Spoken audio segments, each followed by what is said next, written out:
Canada permanent residency അല്ലെങ്കിൽ settlement ജോലിയോടുകൂടി കുടിയേറാൻ ആഗ്രഹിക്കുന്നവർ അത്യാവശ്യം അറിഞ്ഞിരിക്കേണ്ട കാര്യമാണ് ഇംഗ്ലീഷ് ടെസ്റ്റുകൾ അറ്റൻഡ് ചെയ്യുക അല്ലെങ്കിൽ അത് നല്ല സ്കോർ ഉണ്ടാക്കുക. അതിൽ ഏറ്റവും അധികം ആളുകൾ സെർച്ച് ചെയ്തിരുന്നത് അല്ലെങ്കിൽ പ്രാക്ടീസ് ചെയ്തുകൊണ്ടിരുന്നത് IELTS എക്സാമാണ്.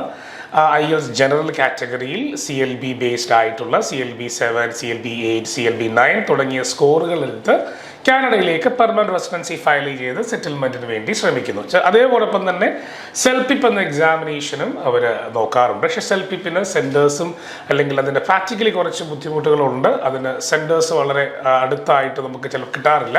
അപ്പം അതുകൊണ്ടൊക്കെ അവർ കൂടുതലും IELTS എക്സാമാണ് പ്രാക്ടീസ് ചെയ്തുകൊണ്ടിരുന്നത്. പക്ഷേ നിങ്ങൾക്ക് വേണ്ടി ഒരു സന്തോഷ വാർത്തയുണ്ട്.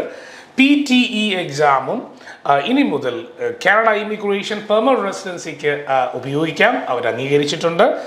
പിയേഴ്സൺ ടെസ്റ്റ് ഓഫ് ഇംഗ്ലീഷ് ഇനി മുതൽ ഒഫീഷ്യലി കാനഡ ഗവൺമെൻറ്റിൻ്റെ ഇമിഗ്രേഷൻ ഡിപ്പാർട്ട്മെൻറ്റ് അംഗീകരിച്ചത് കൊണ്ട് തന്നെ ആ എക്സാമും നിങ്ങൾക്ക് വേണ്ടി പ്രാക്ടീസ് ചെയ്യാം. അതിന് നല്ല സ്കോറുകൾ നിങ്ങൾക്ക് എടുക്കാം. കമ്പ്യൂട്ടർ ബേസ്ഡ് ഇംഗ്ലീഷ് ടെസ്റ്റാണ് PTE. അപ്പോൾ PTE എക്സാമിന് തയ്യാറെടുക്കുന്നവർ അല്ലെങ്കിൽ അത് ആഗ്രഹിക്കുന്നവർ തീർച്ചയായും DL സ്കൂളുമായി ബന്ധപ്പെടുക. ഡീറ്റെയിൽ ആയ കൗൺസിലിംഗ് നിങ്ങൾക്ക് ലഭ്യമാണ്.